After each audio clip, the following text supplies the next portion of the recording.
So today we're going to be talking about capital improvement projects and saving water. So I'm Tara O'Hare. I am the WaterSense outreach lead for the program on commercial and institutional buildings. And I've been working on the WaterSense program for about 15 years now. And I have done all sorts of things, including our managing our helpline, our annual reporting process, our brand monitoring, and their outreach to commercial and institutional facilities. So this is one of our webinars in a whole series that we call Water Wednesdays. And so we've done a few of them so far this year on quick wins, which is kind of the opposite of what we're talking about today, as well as how to conduct a water assessment from start to finish. So this is one in the series, and we'll be doing more in the coming months.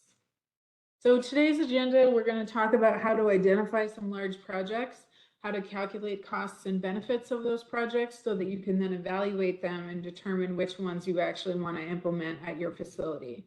We'll talk about some tools for calculations, and then I'll go through some of the ways to start saving water within your building and some of the larger areas that you can target to start saving water. And then we'll go through some resources and answer your questions.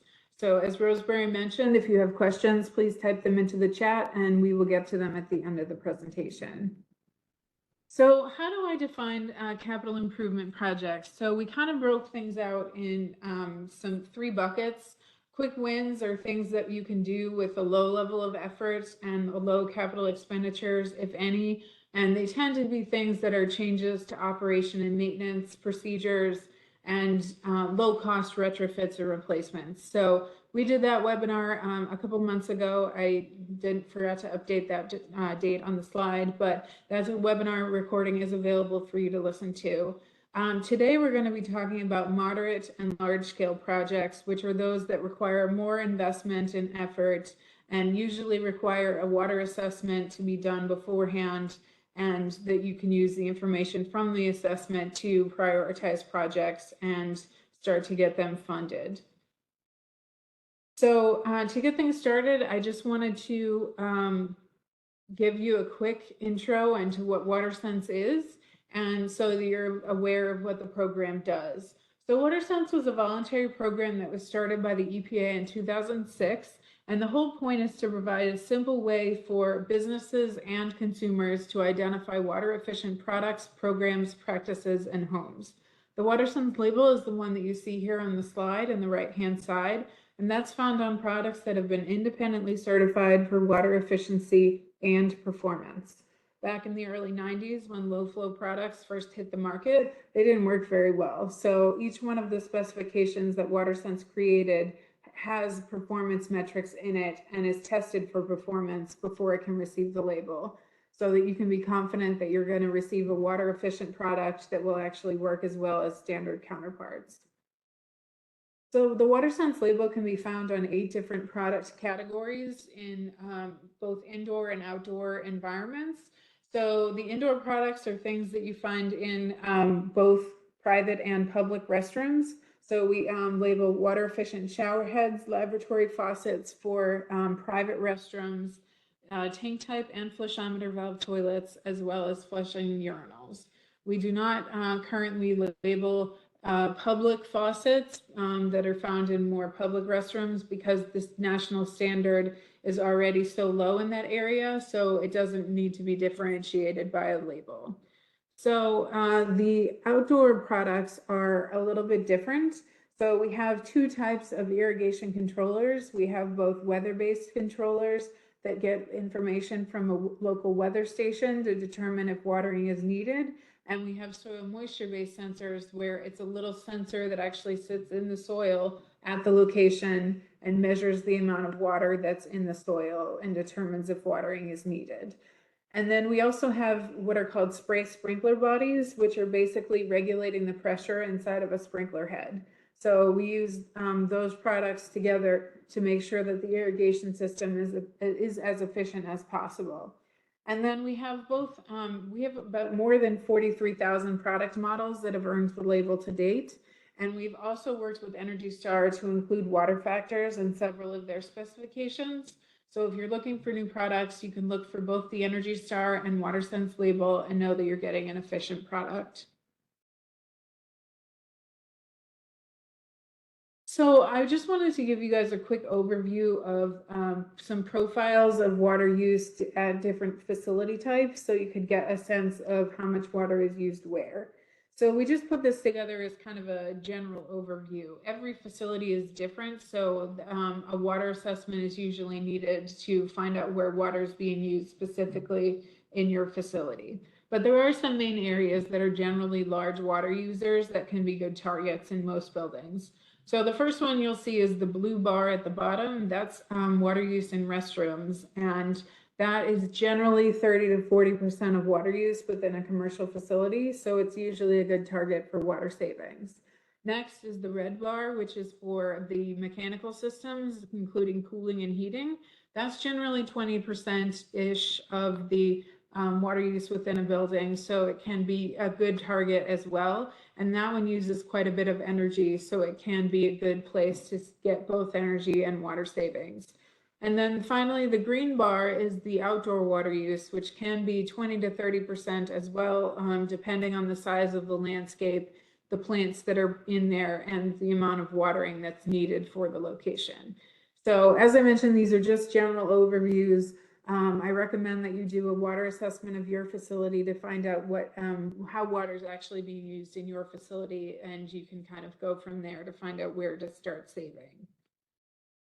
So one thing to keep in mind is that commercial buildings are complicated. Residential buildings are pretty straightforward in terms of their water use. You can kind of guarantee that the restroom water savings, the cooling and heating water savings, and the outdoor water use are kind of the main factors, but commercial buildings are a lot more complicated, especially those with multiple uses or tenants. Those will often need to be broken down a little bit more specifically so that you can figure out how water is being used. It's also important to look at occupancy patterns and specialized equipment because it can skew the usage and the savings that you can see from these projects. It's also important to pay attention to any renovations or additions that were happening because they may have different types of equipment that were installed at different times. It may not be standardized throughout your facility. It may be a piecemeal approach of different types of technologies and pieces of equipment. And then finally, when you're evaluating all of your projects, you kind of need to do separate estimates so that you can prioritize which projects are the most important ones to accomplish first. Next, I put together just a list of some of the factors that indicate high water use within the facility. So often the age of equipment and the age of the facility can be an indicator of how much water could be used. In general, over time, the standards and national standards for plumbing products and other products become more efficient over time. So if you have an older facility, you likely have more inefficient equipment just because it is older. Then also the size of the landscape and irrigated area can be an indicator of high water use, especially if it's large. This really depends on the plants that are actually in the environment, as well as the amount of water that's needed to supplement rainwater in that location. So if you have a large landscape, it's likely a large user of water if you have an irrigation system. Next, you also want to pay attention to the efficiency of your mechanical systems. We'll get into this a little bit more further on in the webinar, but it's important to pay attention to any single pass cooling instances that you may have where water is being used once and then being discharged down the drain to cool a piece of equipment. You also want to pay attention to your cooling towers and make sure that they're running as efficiently as possible. Next, another area of high water use is anything that has 24/7 occupancy because you are having users in that facility all the time, and it can be pretty significant amount of water usage. So that's things where you have multifamily buildings, hotels, hospitals, dormitories, and correctional facilities all kind of have that 24/7 usage pattern, and it can be a significant indicator of water use. Then we also want to pay attention to the presence of a water intensive function. So if there's something within your facility that has a large amount of water that's being used, that can be a good one to look as well. So things like commercial kitchens, in-house laundry, surgical suites, and laboratories are also areas where there could be quite a bit of water use in the facility. So they can be good targets for water savings. So first, you really want to take an assessment of the water that's being used in your facility. Just like energy audits, water audits have different levels that you can get into for how much water or how advanced you want to and involved you want the audit to be. But you can kind of choose that depending on how many resources you have to do the assessment. But the steps are pretty much the same as doing an energy audit. It's just looking at water instead. So you want to first gather information on your water sources and review your water bills. Then you want to use that information to establish a baseline of water data from a typical year. So you don't want to pick a year where things were different, like COVID. You don't want to pick 2020 because it's not a representative sample. And you want to just make sure that it's in a year that doesn't have a renovation, for example, that it's something that is a kind of standard year for your facility. Then you want to identify all your water using fixtures, systems, and pieces of equipment so that you know where water is being used. And then you need to verify the water use and the performance of those fixtures to make sure that they're performing as expected or not. And that's something that you need to find out along the way. And then you can use that information to choose specific projects and opportunities to save water and energy. So we actually did a whole webinar on the water assessment process, and that was done last month. So if you're interested, I have the link to the recording at the end of this presentation, and you'll receive a set of the slides probably tomorrow so that you'll have the links to that information and can go back and learn more about it. I'm just keeping it at a pretty high level today so we can talk about other things. So next you want to gather information on how water is being used in your facility. So you want to identify where the water sources are and how they're being measured. Are they being metered or are they not metered at all, which can be an opportunity to meter that information and or meter them to get information on how water is being used there. Most buildings are getting supplied water from their water utility, or they're getting it from a surface water or groundwater source. So those are areas where you want to meter that data, meter that usage so that you have a better sense of how much water is being used from those particular sources. So you want to collect usage data on all these sources to help you establish this baseline. So we recommend usually that you review 2 years of water data and sewer data so that you can get the information on how water was used in the past 2 years. And then you want to estimate any unmetered sources by looking at pump rates or storage tank sizes to estimate how much water is being used in those areas where it's not being metered. Next, you may want to put in some submeters. So the name of the game here is really to try to get information on any issue or problem before you get a bill to pay for that additional water usage. So a lot of places will have one meter for the building or for a group of buildings. So it can be important to submeter that water usage for large processes, tenants, or other areas where there could be large water users. So one thing to keep in mind about submeters in the water world is that they don't need to be on a separate utility account. They can really be just for internal use only. So you can kind of decide where you want to put them and how many of them you want to use. So it really depends on what makes sense for your facility.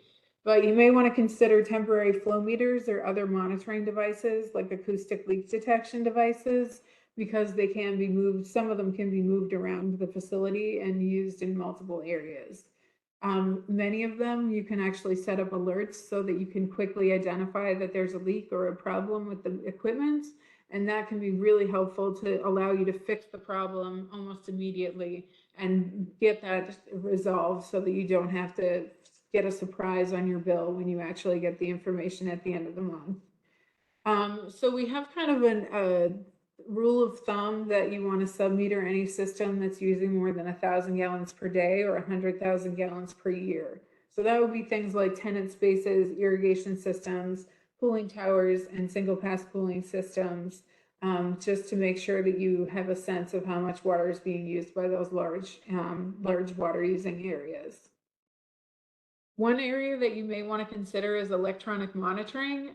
It can be more precise, but it can have higher costs than manual tracking. Again, these don't need to be on separate utility accounts. I wanted to provide an example here of what an acoustic leak detector is, or an acoustic flow meter. And so the picture here is of this is called an acoustic flow meter, and you can strap it on the outside of the pipe, so it doesn't need to be plumbed in. And it actually uses ultrasonic waves to determine how much water is going by. So they can be moved around because you just snap them onto the pipe. So they can be really good ways to get a sense of how much water is being used in certain areas of your building. Some of them can provide 24/7 data, as well as those alerts for any sort of an anomaly. It can either trigger a phone call or an email to someone in the maintenance department to go take a look and find out what's happening. There are also other types of meters that can be used on specific fixtures. So things like data loggers on toilets can do exist, where it counts the number of flushes. So that's a little bit more granular, but it can be used. There are a lot of different kinds of them. So the market in this area is growing rapidly, and there are new types of equipment all the time. So WaterSense doesn't necessarily have a specific recommendation of what you should be using, but you want to take a look at the different features of the piece of equipment and the cost of it, and decide, what makes the most sense for you, because every facility is going to be different. So just kind of take a look and see what's out there and see what features make the most sense for you, and go from there. Another way to kind of manage this information is to track it in Portfolio Manager. There is a water tab next to the energy tab that you can use to add water meters and submeters, and that can kind of help you graph the information over time and see if there's any anomalies or other strange spikes in water usage over time that you don't expect. And Portfolio Manager is free, so it's a good resource to kind of manage that information. So just a couple of reminders for some things to pay attention to in the water world. Unfortunately, because the way that plumbing products are created, they often will break down over time because the rubber or the valve breaks down over time just as a result of what it's made out of. So it's important to verify water usage at the end use on a regular basis to make sure that something's being working as efficiently as you expect it to. So one thing to keep in mind is that plumbing products, when they break, don't stop flowing. In the energy world, if the circuit's broken, the piece of equipment just doesn't work. But in the water world, it can keep going and keep working and just be leaking behind the scenes, or it can just be using more water than it used to because the piece of rubber or the gasket or the valve has broken down over time. So these broken parts, like I said, don't stop the water from flowing. So you could have something leaking significantly and not know it. So this leaking and continuously running water really has no added value to your facility or your business. So it's important to pay attention to and kind of nip it in the bud before it gets out of hand. So the next step is to really take a water use inventory. This is part of the water assessment process. And this is where you want to really tour your facility and find out where water is being used specifically in your facility. You can do this by using the diagrams of the system or the blueprints, or you can actually interview personnel. I always recommend interviewing the maintenance staff because many of them work on these projects or these pieces of equipment on a regular basis, and they can tell you what's happening or give you some suggestions of ways that could be improved, or areas where things could be more efficient. So in this case, you want to capture any detailed equipment information and fixture information and try to estimate daily water usage so that you know how much water is being used over time. You also want to check drain lines that are plumbed to floor drains, because sometimes people don't pay attention to them and they could be Water could be flowing there all the time and you may not notice it because it's next to a drain. As I mentioned, you want to verify water use whenever possible, where you manually check the flow rate, or you can install a temporary flow meter to determine if it's using more water than it's supposed to. So we put together some tools to get you started on kind of where to look for things. We made a simple water assessment checklist just to get you started. And then we also created some worksheets that can be used to organize the information that you're collecting during an assessment. We have both Excel files and Word files for those worksheets. And then we have a tool that we worked with the city of Boulder to create, and I'll go over that in a minute.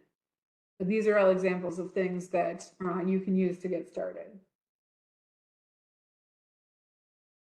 So once you've kind of gone through and done kind of a measurement of how much water is being used in your facility, you want to start trying to calculate the costs and benefits of any improvement that you're considering. So you want to calculate your savings and benefits. We're going to talk about how to use water rates and how to calculate costs and how to include incentives in the process. So there's a really excellent guide on water audits for commercial buildings that I pulled some of this information from. So I included the link here so you can get into more depth in it. And it's a really great overview of how to actually do it. So I highly recommend it. So the goal of looking at these projects is to really quantify the monetary benefits of the project, as well as any avoided costs or reductions then in some of the water that's being used or the energy that's being used, because that is savings over time. So you want to look at water and wastewater use, energy from pumping and heating water. This can be a big driver in anything that's using hot water or is pumping significant amounts of water, like a cooling tower. You want to look at any pretreatment or chemical costs, as well as the cost of leasing or servicing your piece of equipment. And you want to look at any labor that's involved in the project, as well as how much money you could get from salvaging the old piece of equipment. So these are just some of the things that you can talk about avoided costs in these areas, and some savings that you can expect to receive from this.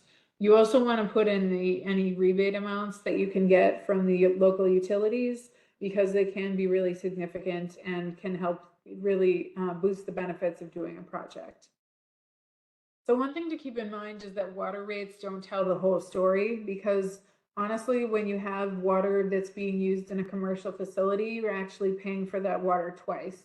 You pay for the water as it's coming into the facility as water supplied, and then you pay for the water that's exiting the facility in the drains by the wastewater costs. So in order to get a full picture, because you're paying for this water twice, you have to use both water rates and wastewater rates.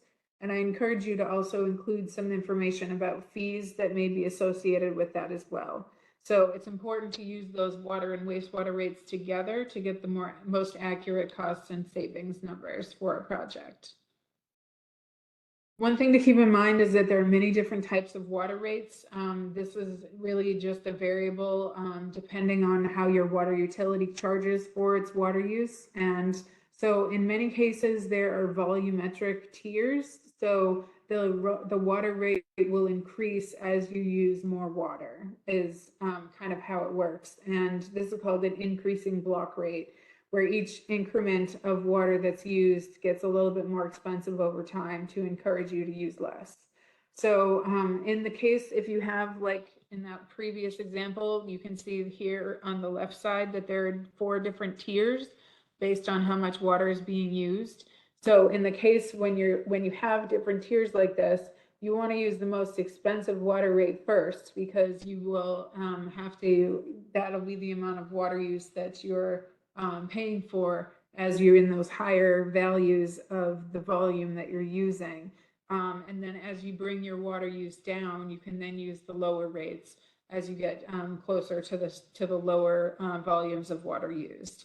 So that's really just to make sure that you're using the highest water rate first, and then as you get the water savings, you can then go into the lower tiers of the water usage or the water usage and rates. You also want to add fees and other fixed costs to get the true sense of how much water is actually costing you to use. Some things to keep in mind for the most accurate savings estimates is to use actual facility rates, not average rates or regional rates. And you want to account for any upcoming rate increases that you know about. Usually the water utility has to be very transparent about raising rates or changing rates. So it's usually something that you can look up on their website, and they have to provide that information before they put it into practice. You also want to include energy savings on the project from any natural gas and electricity that's saved. And this really comes into play when there's hot water being used or a lot of water that's being pumped in your facility. And then you want to make sure that you adjust equipment and fixture usage rates so that you're using actual occupancy schedules and actual equipment fixture ratios so that you know how much water, how many fixtures are being used by how many people. And some of that is also captured in the equipment density, you know, that you have a certain number of pieces of equipment within a certain area of your facility. And just to kind of get a sense of how that is being used in your facility, because everyone is different. So those are some things to keep in mind when you're trying to calculate savings estimates. You want to include the total costs to implement the saving measure as well. So this is just a short list of some of the potential costs that you need to think about. And these basically can be calculated as avoided costs. If you do a project, you no longer have to pay for that item, or you pay less. So that's kind of how this fits into the process. So you can see here, it's the cost of the equipment, the fixture, the process, any associated remodeling costs can be important to keep in mind, as well as labor costs to maintain the equipment if it's different from what you're currently doing now. And then any chemical or supply costs that you have, as well as any changes to your insurance or liabilities as part of the project. And then obviously you want to talk about the cost to install or implement the piece of equipment and removing any equipment early if that's the case. And then all associated labor costs to measure, to implement the measure. So when you're calculating the savings, you really want to make sure that you check for rebates with all of the utilities that you currently work with. So not just the water utility, but the energy utilities as well. So there is a national database of rebates for energy rebates and incentives. That's this Desire database that I linked to on the slide. There isn't a corresponding database for water rebates. We have some that we've collected from our utility partners and put on our website, but you probably want to contact your water and energy utilities directly, because they may be able to tell you about rebates or give you technical assistance. Some of them will also do custom rebates, where if you're doing a large project or a project that's going to have significant savings, sometimes they're willing to do a custom rebate because you've been able to demonstrate that you'll save X amount of gallons of water. You also want to check out potential sewer credits for evaporation. This is something that is really just dependent on the utility that you have. And this is basically because you're paying for water twice, often the sewer rate is calculated using the same amount of water that's come into the facility. So they basically just base that wastewater rate on the amount supplied. But if you can prove that all of that water isn't going down the drain, sometimes they'll give you a sewer credit because you can prove that it's been evaporated and it's not going into the sewer. So this can be something that you can do for irrigation projects as well as cooling towers, because there is a lot of evaporation in those areas and the water isn't being discharged to the sewer. And then also it's good to talk to them because they may be able to connect you with other programs that you don't even know about. So they can be really great resources to work on these types of projects, especially if you're a larger facility in the utilities area. Then they often will help you as much as they can. Another thing to consider is identifying financing sources for your project. So some of these projects are going to be small enough that you can just do them yourself without any sort of financing. Those are usually smaller retrofits and replacements, but you really want to consider other funding sources if you can for larger projects. So like the ones that we're talking about today. If there is a large piece of equipment or a really expensive piece of equipment, you may want to consider leasing that piece of equipment so that you're not in charge of it or responsible for it for its entire life. There, are a lot of areas where leasing the piece of equipment may be a better bet because then you can upgrade every few years without having the full cost of the system, being the whole full cost of replacing the system. Another thing to consider is some state specific financing programs like PACE, which is called Property Assessed Clean Energy. This is a type of project where you basically work with the entity in the state government. And once you've defined the project, they will allow you to pay back the cost of it over time on your property taxes. So this is something that happens in certain states. You can look in that Desire database and find the ones that are located in your area. But it is an option where you're kind of spreading the cost of it over time on your property taxes.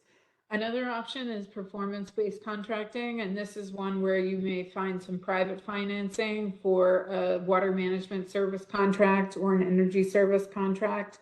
And this is where you work with a company basically, and they will help you come up with the water assessment and help you evaluate your projects. And then you can kind of work with them over time, and they will actually get paid based on the amount of savings that you are able to achieve. So that they kind of take a percentage of the savings and profits or the avoided costs from the project. And it can be a really good way to be able to do larger projects that you may not have the financing ability to do yourself, that these service contracts can be a good way to do it. In many cases, an investment grade audit may be required, and this is one that's more advanced, where you're collecting a bunch of additional data to really guarantee that the investment will be achieved. So sometimes the investment grade audit is required. But they'll tell you what requirements they have based on the different type of financing that it is. So just to give you some ideas of evaluating projects, there are many ways that you can prioritize projects. So I'm just going to go through a couple of them to kind of show you what your options are, and then give you some example financial calculations so that you can start figuring out how to actually do these calculations. And in these examples were pulled from that water audit guidance. So I encourage you, if you want more information, to check that out. So the easiest one that often is used is called the payback period. And this is really the most basic metric, and it defines when the project pays for itself. So this is really just kind of talking about the number of months or years that it takes to pay back the investment in the project. So you calculate it by dividing the costs by the savings, and that gives you the payback. And then you can use that information to determine the return on investment. So in this case, it's kind of a partial picture because it only pays attention to the savings or the costs in the initial period of the project.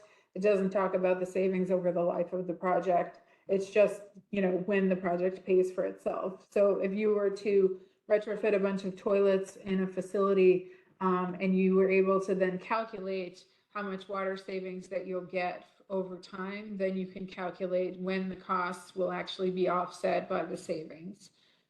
So in this case, when you're using this information, the investments with the highest return on investment or the shortest payback are the most desirable.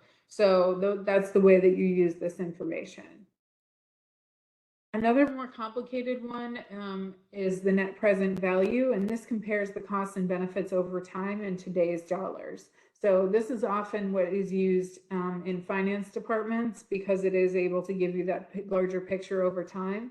And it allows for the comparison of completely different projects so that decision makers can kind of manage it and review all types of projects and compare them in apples to apples comparisons. So the variables are really dependent on your organization. So in this case, the discount rate is the one that's the biggest, is a variable that is defined by your organization. So this is really a comparison of the amount of interest that a company could get if they invested those dollars in the stock market or another type of investment like government bonds, and it compares to the amount of savings that you would get over time in your facility. So it's really comparing, like, is it better to do this investment in your facility, or is it better to just invest the money in bonds or the stock market to get the highest amount of savings from that or highest amount of interest for that amount of money. So in this case, the discount rate for the federal government is 3%, but many companies actually use 7% because that's the return on investment that they could get if they just invested the cash. So it's important to talk to your financing department to just find out what the right rate is for your facility. And in this case, I gave you the formula. It's a little complicated, but basically it's looking at the, how much is being saved over time and how much you can actually, what that is compared to just investing the cash in something else. So in this case, the only thing that's acceptable is a positive net present value. If you come up with a negative net present value, that means that the investment is going to lose money over time and shouldn't be done. So this is one that can be a good one because it will just tell you if it's positive or not. And that way you can decide whether or not you want to do the investment.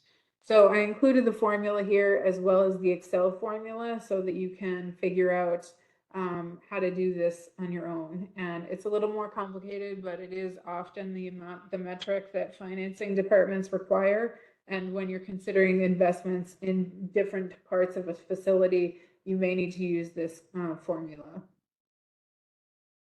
So there's a couple of ways that you can prioritize projects, and this really depends on the goal of your facility or what kind of improvements that your facility wants to make. So you can do things that are simple, like the shortest to longest payback period or the highest to lowest net present value. So if something is going to save a bunch of money over time, then you probably want to start with those.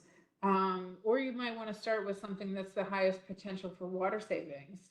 So you can kind of consider the cost that you're going to get, the dollar savings, or you can consider the water savings.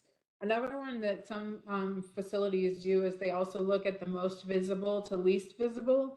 So if a company is really excited about environmental metrics or environmental savings, they may want to do a really visible project where the employees and visitors can see the improvements that were made. Or the facility may want to do something behind the scenes that doesn't affect any tenants or any visitors, and it just saves water behind the scenes. So it really just depends on what your facility's goals are and what you would prefer to do. Another one is in that same sort of line is the greatest to least overall environmental benefit. So if they're really focused on their environmental and social responsibility, reports or their image, then they may want to consider the greatest of environmental benefits. So it really just depends on your facility and what you really want to do and accomplish. And every facility is different, so you're going to have to define it for yourself. So we put together just an example of a prioritized project list, and as you can see is that we kind of started with the greatest potential water savings in this example, and the ones that had the lowest initial cost. So you can see that some of them have really significant project costs and water savings. So it really just depends on what makes the most sense. So here in the far right column, that talks about the payback period. So you can see that some of them are immediately returned on their investments. So those ones may be the ones to prioritize versus one that takes 42 years to get paid back. So it really just depends on your facility and how you want to prioritize things, but there are a bunch of different ways to do that. So we worked with the city of Boulder to come up with a calculator for facilities to use because it is a lot of information to manage. So we put together a savings calculator that's based on our best practices guidebook, which is called Water Sense at Work. And it's an Excel-based tool, and we put it together to make it free for everyone to use and customizable for each facility. And it basically allows you to plug in existing fixture and equipment information to start to estimate current water use and future savings that could be achieved. So it kind of will help you compare and estimate some of the savings that you can expect to receive from doing retrofit or replacement projects. So the link is here. We have a couple of screenshots for you to kind of check out. And so we put together some tabs for different things. So one of the things is just a custom input for the existing facilities equipment, how old some of the equipment is, when it was installed, and some of the annual operating days. So this is where you get into your occupancy rates and looking at some of the characteristics of the facility itself.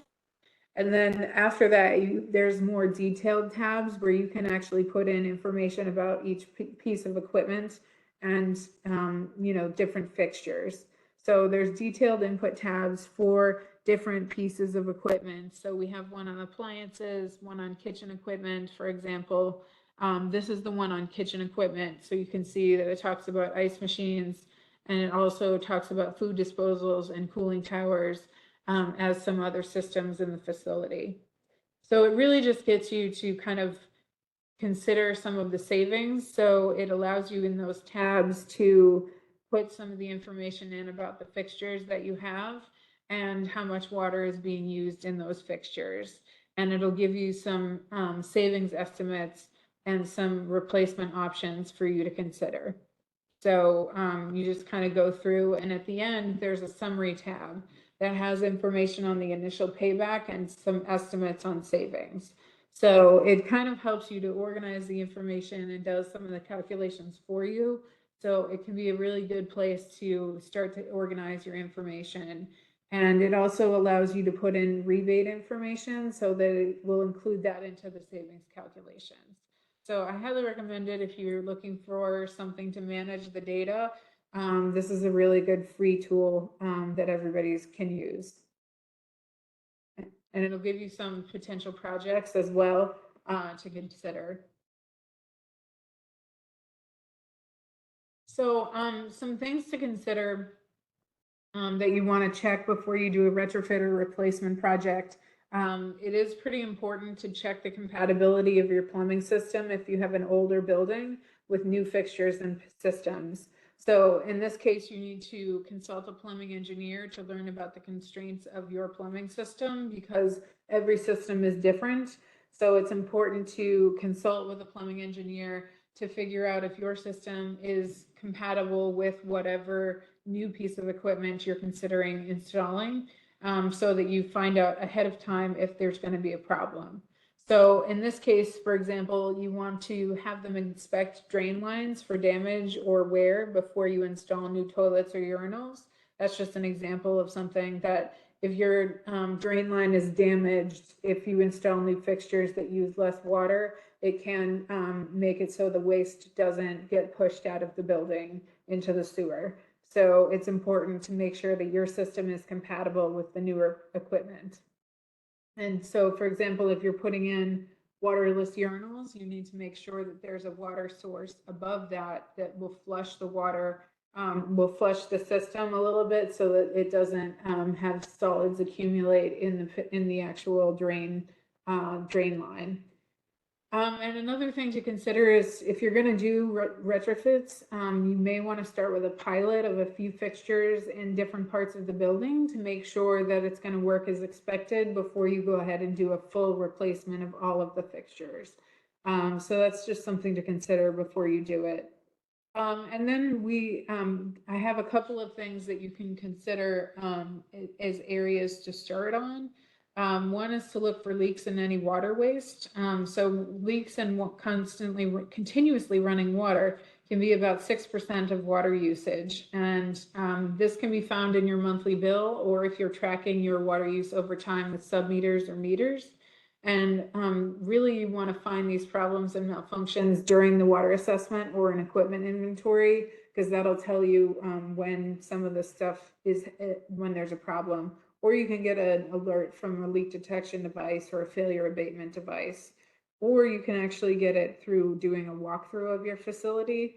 So these are just ways that you can kind of find out if there's a leak.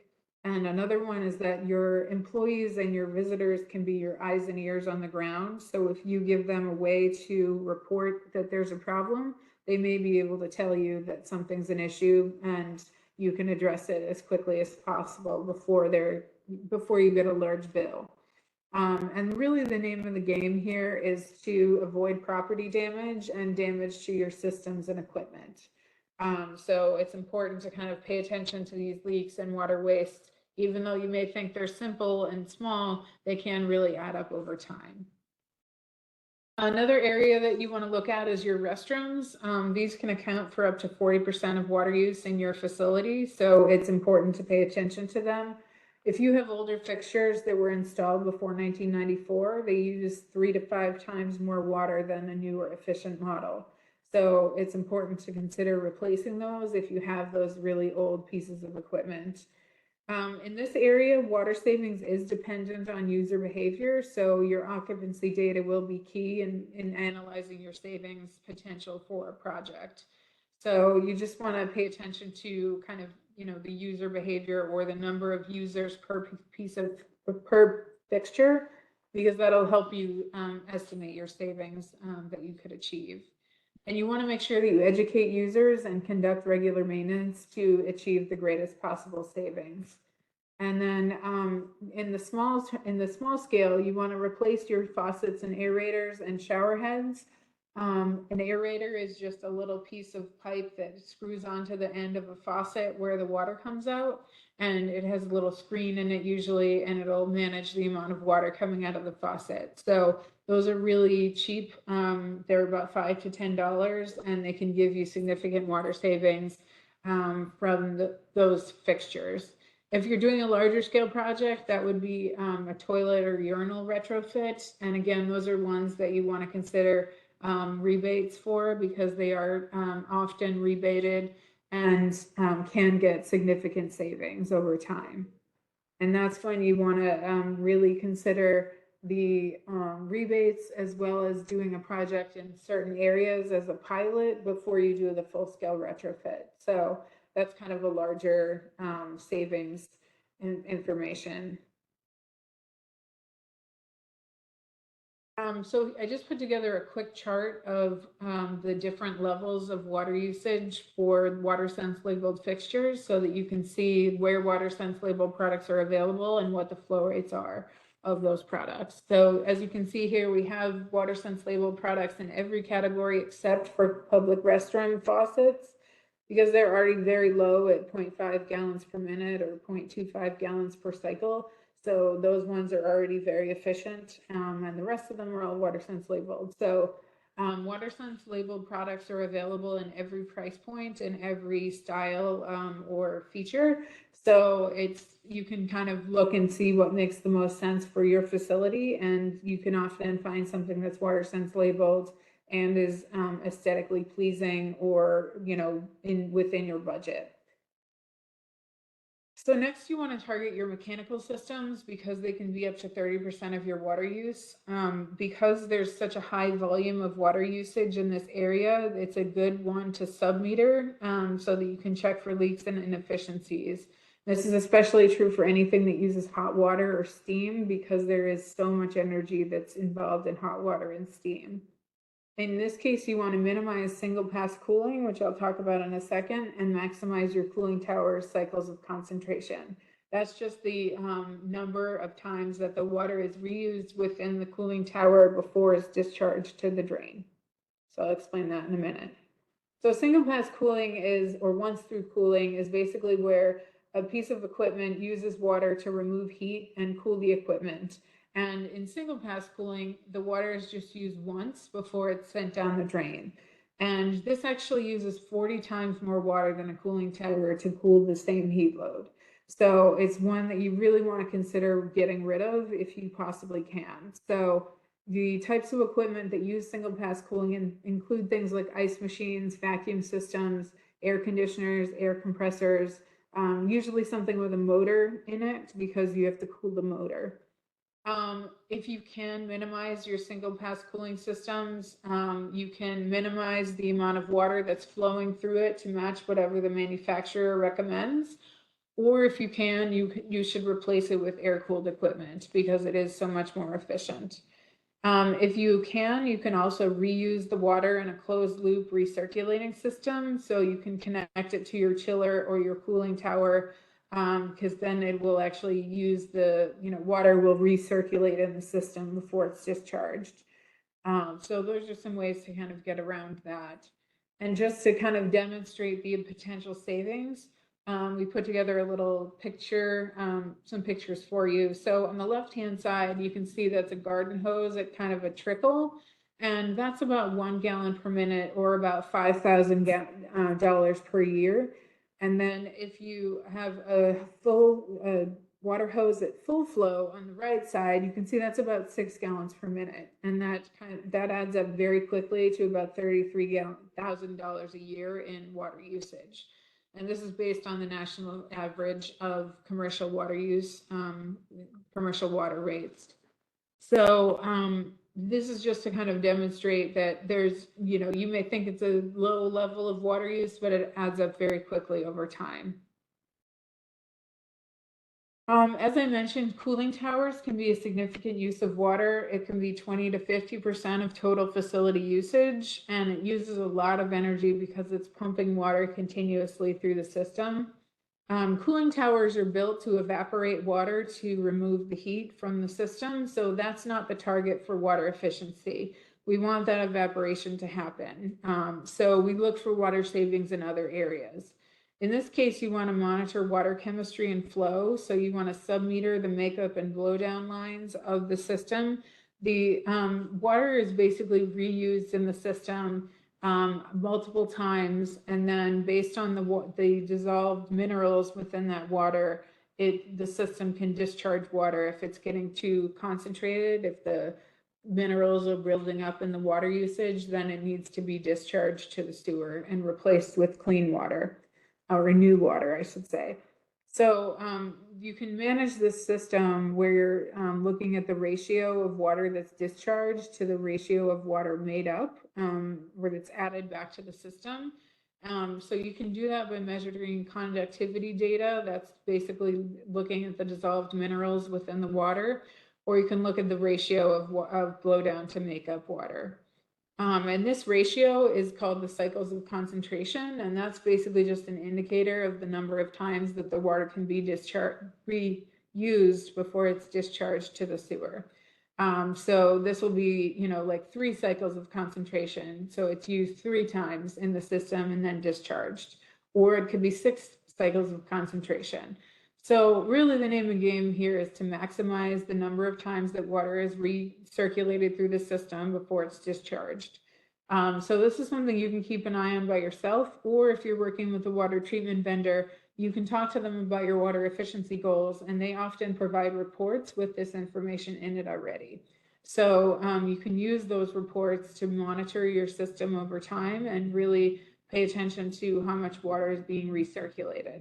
The goal of this is so that dissolved minerals don't build up on the pieces of equipment themselves.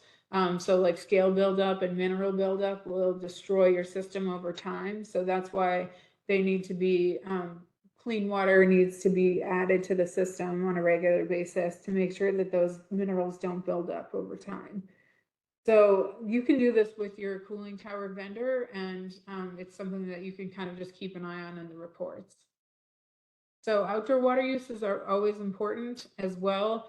A lot of the water that's used outdoors is lost. So you want to look at the system and audit it on a regular basis, usually once every 3 years, to make sure the system is working efficiently and that there aren't any broken sprinkler heads or damaged pieces of equipment.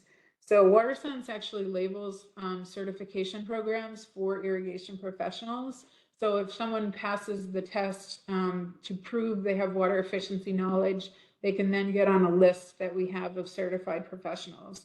So if you're looking for help to audit your system, I encourage you to look at our list of professionals and find some that make sense in your area.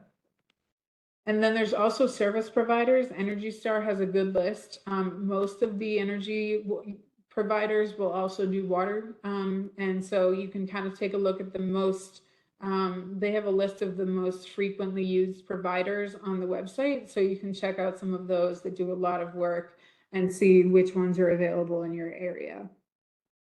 So finally, we have a whole bunch of resources that are available. I'm not going to go through them all because I want to get to the questions, but you'll receive these in your slides as you get them. So I included the link to the next webinar as well as the link to look at the recordings of the previous webinars. So the next one will be on outdoor water use on July 12th. So I encourage you, if you're interested in outdoor water use, to join us or listen to the recording later. Now if you can't wait and you want more information and you don't want to wait for the following webinars, you can look at the examples from last year, which includes a special one on cooling towers. So if you're interested in learning more about cooling towers, I encourage you to listen to that recording because it was really good. All right, I'm going to get to some of the questions that we have, so because we only have a couple minutes, and I will answer as many as I can, and if I can't get to them, I will get back to you via email.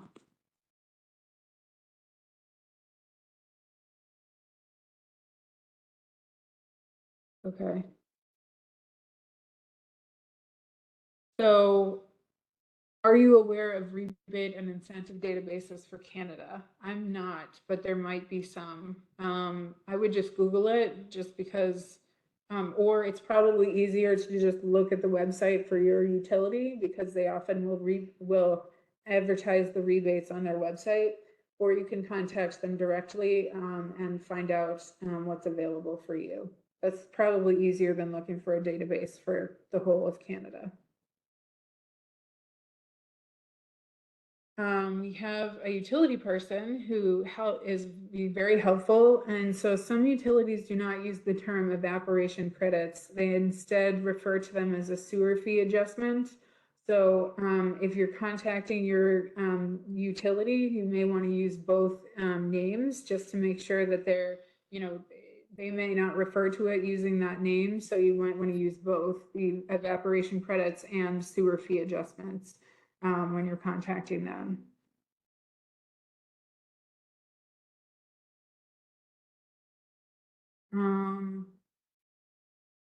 On being charged for water twice, does water used in irrigation also get charged again via stormwater or sewer, if at all? The answer to that is yes.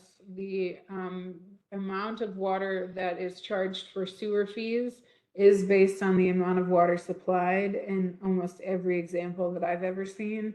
So if some of that water isn't being discharged to the sewer. So that's where the evaporation credit or the sewer fee adjustment can be obtained because you can prove that the water's evaporated instead of going down the drain. So that usually involves a sewer deduct meter or a sub meter to just show that that water is not being discharged to the sewer.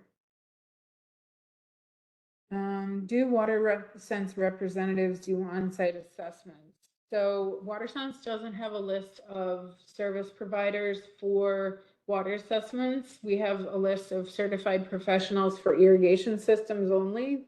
So I would encourage you to take a look at Energy Star's service provider list and make sure that you check that out in your area because you can search by area and it'll let you actually figure out what's available in your area.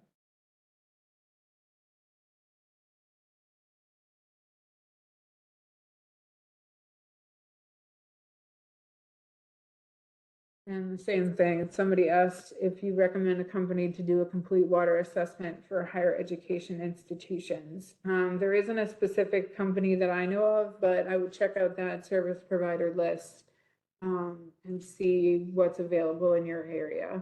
Sometimes the water utility will do the assessments. So that's the other reason that it's important to contact the water utility, because they may be willing to do an assessment for you or have a program that does water assessments, so that that's a way to, save money on your part instead of paying for someone to do it. And that's also where some of those energy service companies come into effect, or water service companies, because they'll often do the assessment for you and just help you get the savings from those projects and then take a percentage of those savings. So you're not necessarily paying for the assessment, but you're paying them in the savings that you would receive over time. All right, I'm not seeing any more questions. So thank you all for joining us today. I know that was a lot of information. And I encourage you to join us for next month's webinar on outdoor water use. And other than that, I hope you all have an excellent rest of your day. And thank you so much.